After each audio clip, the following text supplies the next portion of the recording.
ഭീകരവാദ കേസിൽ പിടിക്കപ്പെട്ട് നമ്മുടെ ഇന്ത്യയിൽ തീഹാർ ജയിലിൽ കിടക്കുന്ന ഒരു അമേരിക്കൻ പൗരനുണ്ട്.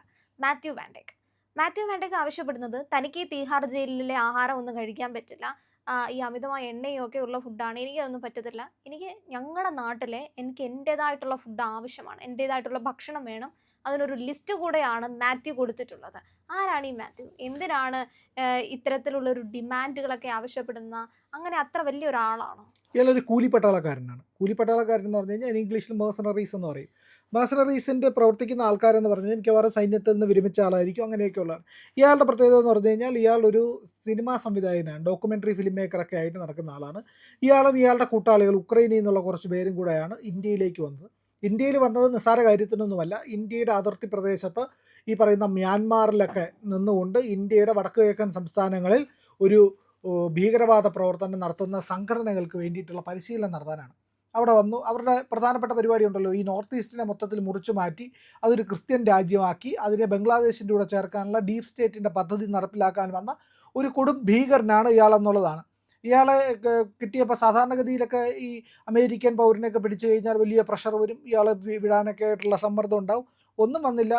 NIA നല്ല രീതിയിൽ ചോദ്യം ചെയ്തു. പിന്നെ ഇയാൾ മുടന്തിയും ഇഴഞ്ഞും വീൽ ചെയറിലിരുന്നും ഒക്കെ പോകുന്ന കാഴ്ചയും കണ്ടതാണ്. അപ്പോൾ അതാണ് നമ്മളുടെ ഇപ്പോഴത്തെ രീതി. ഇന്ത്യയുടെ പരമാധികാരത്തിന് നേർക്ക്, ഇന്ത്യയുടെ ആഭ്യന്തര സുരക്ഷയ്ക്ക് നേർക്ക് ഏതെങ്കിലും തരത്തിൽ വെല്ലുവിളി ഉയർത്തുന്ന ഒരുത്തനുണ്ടെങ്കിൽ അവൻ പിന്നെ എഴിച്ചു നടക്കില്ല എന്നുള്ളതാണ് ഇന്ത്യയുടെ രീതി. അപ്പോൾ അങ്ങനെയുള്ള ഒരുത്തനാണ് ഇവൻ. ഇവന് 5 സ്റ്റാർ ഭക്ഷണം വേണമെന്നാണ് ആവശ്യപ്പെട്ടിരിക്കുന്നത്. ഇയാൾ മേഴ്സണറി ആയത് എങ്ങനെയെന്ന് വെച്ച് കഴിഞ്ഞാൽ ഈ പറയുന്ന വിദേശ രാജ്യങ്ങളിലൊക്കെ പോയിട്ട് ഭീകരാക്രമണം നടത്താണ്. മേഴ്സണറീസ് ഇന്ത്യയിൽ നിന്നുള്ള സൈനികരും ഒക്കെ ഉണ്ട്. വിരമിച്ച സൈനികരൊക്കെയാണ് മിക്കവാറും പോകാറുള്ളത്. ആ സൈനികർ പോകുന്നതെന്ന് പറഞ്ഞു കഴിഞ്ഞാൽ പലപ്പോഴും അന്താരാഷ്ട്ര സംഘടനകൾക്കൊക്കെ സുരക്ഷ ഒരുക്കാനാണ്. ആഭ്യന്തര യുദ്ധം നടക്കുന്ന രാജ്യങ്ങളിലൊക്കെ പോയിട്ട് ഒരു സെക്യൂരിറ്റി ഏജൻസി എങ്ങനെ പ്രവർത്തിക്കും അതുപോലെയാണ് പ്രവർത്തിക്കും. അങ്ങനെ ഇന്ത്യൻ സൈനികർ പോകാറുണ്ട്. അല്ലാതെ ഒരു രാജ്യത്ത് അതിക്രമിച്ച് കയറി അവിടെ ചെന്ന് ഭീകരവാദ പ്രവർത്തനം നടത്താനായിട്ടൊന്നും ഇന്ത്യൻ സൈനികർ പോയതായിട്ട് എവിടെയും കേട്ടിട്ടില്ല എന്നുള്ളതാണ്. പിന്നെ കടൽ സുരക്ഷയ്ക്ക് വേണ്ടിയിട്ട് വിരമിച്ച നാവിക ഉദ്യോഗസ്ഥരെയൊക്കെ കമ്പനികൾ ഹയർ ചെയ്യാറൊക്കെ ഉണ്ട്. പക്ഷേ ഇയാളെന്ന് പറഞ്ഞു കഴിഞ്ഞാൽ ഇയാൾ ചെല്ലുന്നതെന്ന് പറഞ്ഞു കഴിഞ്ഞാൽ കൂലിപ്പട്ടാളത്തിൻ്റെയാണ്. ഈ മെർസണറികൾ ഇല്ലീഗലാണ്, അന്താരാഷ്ട്ര നിയമങ്ങളെ വയലേറ്റ് ചെയ്യുന്ന ആൾക്കാരാണ്, എന്തും ചെയ്യാൻ മടിയില്ലാത്തവന്മാരാണെന്നാണ് ഇവർ. ഒരു രാജ്യത്ത് നിന്ന് മറ്റൊരു രാജ്യത്ത് പോയി അവിടുത്തെ ഏതെങ്കിലും സംഘടനകളുടെ ഉദ്യോഗസ്ഥർ എവിടെയെങ്കിലും കുടുങ്ങി കിടക്കുന്നുണ്ടെങ്കിൽ അവരെ രക്ഷിക്കാൻ, ഏതെങ്കിലും സൈനിക വിഭാഗങ്ങളുണ്ടെങ്കിൽ അവരെ രക്ഷിക്കാൻ, ഇനി അതൊന്നുമല്ലെങ്കിൽ ഏതെങ്കിലും രാജ്യത്തിൻ്റെ ഏതെങ്കിലും ശത്രു ഉണ്ടെങ്കിൽ അവിടെ പോയിട്ട് കൊല്ലാൻ, മിക്കവാറും അമേരിക്കൻ ഡീപ് സ്റ്റേറ്റ് അതുപോലുള്ള രാജ്യങ്ങളൊക്കെ ആയിരിക്കും ഇവരെ ഉപയോഗിക്കുന്നത്. അങ്ങനെയുള്ള ഭീകരവാദ പ്രവർത്തനങ്ങൾ നടത്തുന്ന ഒരു ക്രിമിനലാണ് ഇയാൾ, അന്താരാഷ്ട്ര ക്രിമിനൽ. ആ ക്രിമിനലാണ് ഇവിടെ വന്നിട്ട് നമ്മുടെ രാജ്യത്ത് പ്രശ്നം ഉണ്ടാക്കാൻ ശ്രമിച്ചത്. അപ്പോൾ ഇയാളെ കൊണ്ടുപോയി ജയിലിലിട്ടു. ജയിലിലിട്ടപ്പോഴത്തേക്ക് ഇയാൾ പറയുന്നത് ഇവിടെ എണ്ണ കൂടുതലാണ് കഴിക്കുന്നതിൽ, എരിവ് കൂടുതലാണ്, അതൊന്നും എനിക്ക് കഴിക്കാൻ പറ്റില്ല, അതുകൊണ്ട് ഞാനിപ്പോൾ ഭക്ഷണം കഴിക്കുന്നില്ല, 14 കിലോ കുറഞ്ഞു എന്നൊക്കെയാണ് പറയുന്നത്. 14 അല്ല 40 കിലോ കുറഞ്ഞാലും ശരി തന്നെ ഇവന് അങ്ങനെയുള്ള ഭക്ഷണം അവൻ പറയുന്ന പോലെയൊന്നും കൊടുക്കാൻ പാടില്ല എന്നാണ്. നമ്മുടെ പൗരന്മാർ എത്ര പേര് ഈ അമേരിക്കയിലും യൂറോപ്പിലും ഒക്കെ ജയിലിൽ കിടക്കുന്നുണ്ട്? എത്രയോ പേര് കിടപ്പില്ലേ? അവർക്ക് ഇന്ത്യൻ ഭക്ഷണമാണോ കൊടുക്കുന്നത്? അവരുടെ നാട്ടിലെ ഭക്ഷണം എന്താണ് അത് മാത്രമല്ലേ കൊടുക്കുന്നത്. ഇവൻ്റെ ആവശ്യം എന്തെന്നറിയാമോ? ഈ കൊടും ക്രിമിനലിൻ്റെ ആവശ്യം, ഇവന് പുറത്തു നിന്നുള്ള ഭക്ഷണം കിട്ടിയാൽ പോരാ, മറ്റ് ഭക്ഷണം അവിടെ കിട്ടാത്ത ഭക്ഷണം, മെനുവിലില്ലാത്ത ഭക്ഷണം കിട്ടിയാൽ പോരാ, അവന് കുക്ക് ചെയ്യാനുള്ള സാധനങ്ങൾ വേണം, അവന് ഇഷ്ടമുള്ള ഭക്ഷണം ഉണ്ടാക്കി കഴിക്കാനുള്ള ലിസ്റ്റ് അവൻ കൊടുത്തിട്ടുണ്ട്, കോടതിയിൽ സമർപ്പിച്ചതാണ്. ആ ലിസ്റ്റ് കേട്ടാൽ തന്നെ നമ്മൾ അന്തം വിട്ടു പോകുമെന്നുള്ളതാണ്. അതായത് മനുഷ്യത്വപരമായ പരിഗണന നൽകണമെന്നാണ് പറഞ്ഞിരിക്കുന്നത്. കുടുംബത്തിൻ്റെ ചെലവിൽ ഭക്ഷണം പാകം ചെയ്യാൻ അനുവദിക്കണമെന്നാണ് ഇയാൾ ആവശ്യപ്പെട്ടിരിക്കുന്നത്. ഇയാളുടെ അഭിഭാഷകർ മുഖേനയാണ് ആവശ്യം ഉന്നയിച്ചിരിക്കുന്നത് എന്നുള്ളതാണ്. അപ്പോൾ ഇതിനകത്ത് പറയുന്ന ലിസ്റ്റ് വായിക്കാം, ഞെട്ടരുത്. കോഴിയിറച്ചി, മാട്ടിറച്ചി, മത്സ്യം, ചെമ്മീൻ, പാസ്ത, ന്യൂഡിൽസ്, അരി, ഉരുളക്കിഴങ്ങ്, സവാള, പയർവർഗ്ഗങ്ങൾ, ബ്രെഡ്, വെണ്ണ, ഒലിവ് ഓയിൽ, അതായത് എണ്ണയൊന്നും പോരാ അവന്, olive oil, toned milk, soya milk, കുപ്പിവെള്ളം, അതായത് നമ്മുടെ പൈപ്പിലെ വെള്ളമൊന്നും സാധാരണക്കാർ കുടിക്കുന്ന വെള്ളമൊന്നും പറ്റില്ല, സുഗന്ധവ്യഞ്ജനങ്ങൾ, അതെല്ലാം പൊടിച്ച സാധനങ്ങളൊക്കെ അവന് വേണം എന്നുള്ളതാണ്. ഇതിൻ്റെ ലിസ്റ്റ് കൊടുത്തിട്ടുണ്ട്. അതുപോലെ തന്നെ ഇവന് വൈദ്യുതിയിലും ഈ പറയുന്ന പാചക പാത്രങ്ങൾ, ഇൻഡക്ഷൻ കുക്കർ, മറ്റേ കറണ്ടിൽ പ്രവർത്തിക്കുന്ന ഇൻഡക്ഷൻ കുക്കറില്ലേ, അത് പാചക പാത്രങ്ങൾ ഇതുപോലുള്ള സാധനങ്ങളൊക്കെ ഉപയോഗിക്കാനുള്ള അനുമതി കൊടുക്കണമെന്നാണ്. ഇവന് കറണ്ട് ബില്ലും കൂടെ അവൻ്റെ വീട്ടിൽ നിന്ന് കൊടുക്കുമോ ചിലവിന് ഈ തിഹാർ ജയിലിൽ? അപ്പോൾ അതിന് വേണ്ടിയിട്ട് വയറിങ് നടത്തണോ? അപ്പോൾ ഈ വിഷയത്തിൽ NIA കോടതിയോട് ആണ് ഈ പറയുന്ന കാര്യങ്ങളുടെ ആവശ്യപ്പെട്ടിരിക്കുന്നത് എന്നുള്ളതാണ്. ഹർജിയിൽ മറുപടി നൽകാനായിട്ട് തിഹാർ ജയിൽ അധികൃതരോട് കോടതി ആവശ്യപ്പെട്ടിട്ടുണ്ട്. മിക്കവാറും ഒന്നും കിട്ടാനുള്ള സാധ്യതയില്ല.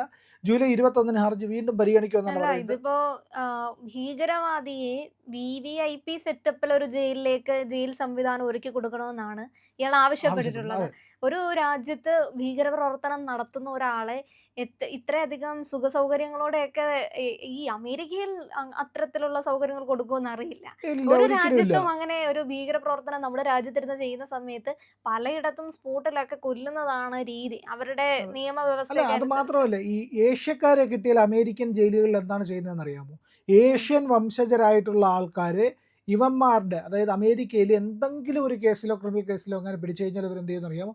നേരെ എടുത്തിട്ട് ഒന്നുകിൽ ഈ അമേരിക്കൻസിൻ്റെ അടുത്തായിരിക്കും, ഇല്ലെങ്കിൽ അമേരിക്കൻ ജയൻസ് ആയിട്ടുള്ള ആൾക്കാരുണ്ട്, വലിയ സൈസുള്ള, ഉം. വലിയ അമിത പൊക്കവും വണ്ണവും ഒക്കെയുള്ള ആഫ്രിക്കൻസ് അതുപോലുള്ള ആൾക്കാരുടെ കയ്യിലേക്ക് ഈ അവരുടെ സെല്ലിലേക്ക് 8ഉം 10ഉം പേരുള്ള സെല്ലിലേക്ക് അങ്ങ് ഇടുക ചെയ്യുന്നത്.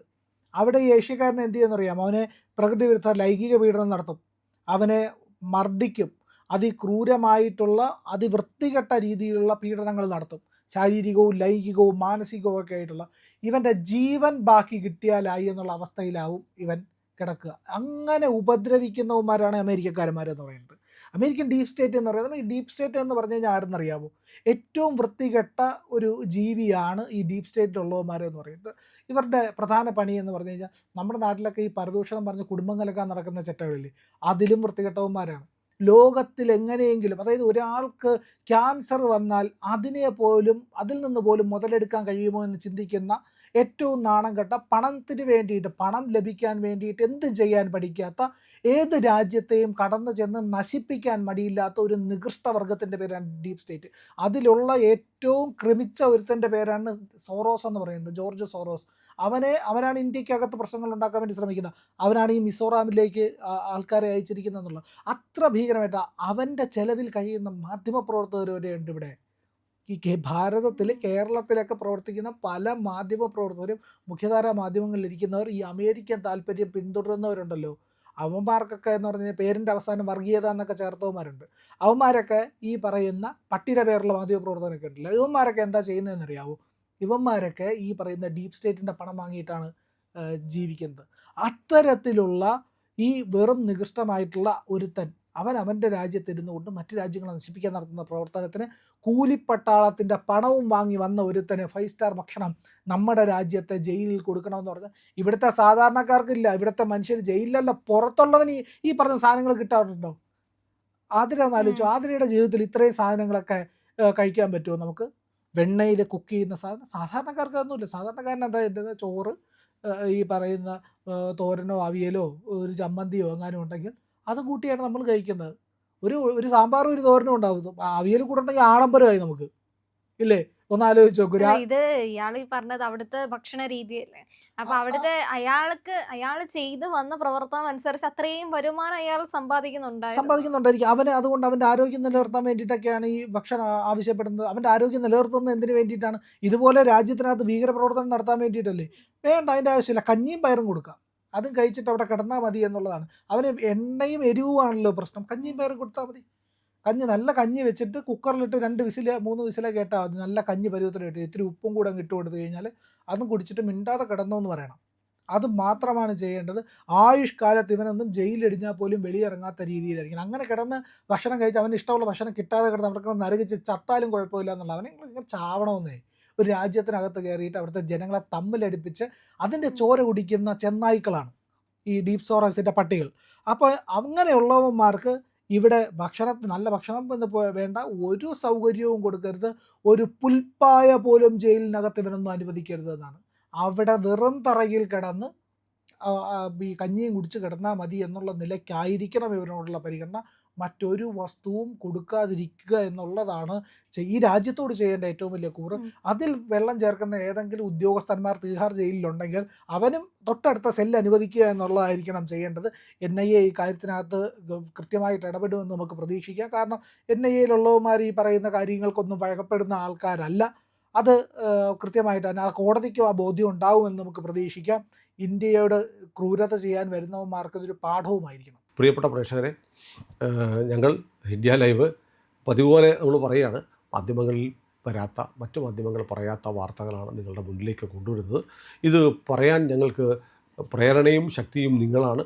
നിങ്ങൾ ഞങ്ങളുടെ കൂടെ ഉണ്ടാവണം. ഞങ്ങളുടെ ചാനൽ സബ്സ്ക്രൈബ് ചെയ്യണം. നമുക്കൊരു ചാനൽ കൂടിയുണ്ട്, C4N, C4N മലയാളം. നമ്മൾ ഈ തെരഞ്ഞെടുപ്പൊക്കെ ആയതുകൊണ്ട് കൂടുതൽ വാർത്തകൾ നമ്മുടെ ഈ പ്ലാറ്റ്ഫോമിൽ തന്നെ കൊടുക്കാൻ കഴിയാത്തതുകൊണ്ടാണ് C4Nൽ പുതിയ വാർത്തകൾ കൊടുക്കുന്നത്. അപ്പോൾ ആ ചാനലും കൂടി ഒന്ന് സബ്സ്ക്രൈബ് ചെയ്യണം. ഇന്ത്യ ലൈവ് ഉറപ്പായിട്ടും ചെയ്യണം. C4N കൂടെ, C4N, C എന്ന് പറഞ്ഞാൽ ക്രെഡിബിൾ, ഫോർ എൻ നേഷൻ, രാജ്യം. നമ്മുടെ രാജ്യത്തിന് വേണ്ടിയാണ്. രാജ്യം വിട്ട് ഒരു കാര്യവും ഇന്ത്യ ലൈവിനില്ല. അതുകൊണ്ട് ഞങ്ങളുടെ കൂടെ ഉണ്ടാവണം എന്നുകൂടി അഭ്യർത്ഥിക്കുന്നു.